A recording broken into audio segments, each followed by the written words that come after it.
সিলেট মহানগরীর মেজরটিলা বাজারের সঞ্চালন পাইপে দুর্ঘটনা ঘটার কারণে সোমবার ৬ নভেম্বর বিকেল থেকে বেশ কয়েকটি এলাকায় গ্যাস সরবরাহ বন্ধ রয়েছে।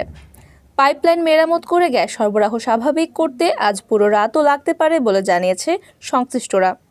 বিকেল ৩:৩০টার দিকে মহানগরীর মেজরটিলায় সিলেট তামাবিল সড়কের পাশে সিলেট সিটি কর্পোরেশনের পানির লাইনে কাজ করার সময় গ্যাস সঞ্চালনের পাইপে এক্সকাভেটরের আঘাত লাগলে পাইপ ফেটে প্রবল বেগে গ্যাস বের হতে শুরু করে।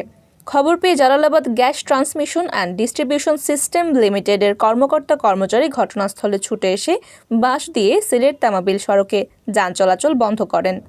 পরে 4:45টার দিকে পাইপের গ্যাস সঞ্চালন বন্ধ করা হয় এবং 5:15টার দিকে এই সড়কে যান চলাচল স্বাভাবিক হয়।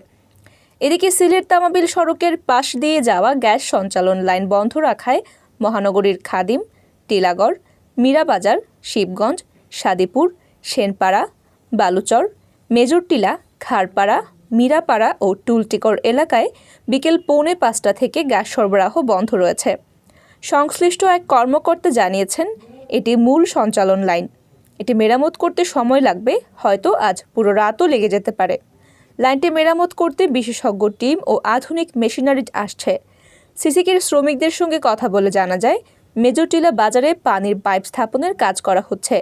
বিকেল 3:15টার দিকে মাটি কাটার মেশিনের আঘাতে গ্যাসের পাইপ ফেটে গিয়ে প্রবল বেগে গ্যাস বের হতে থাকে।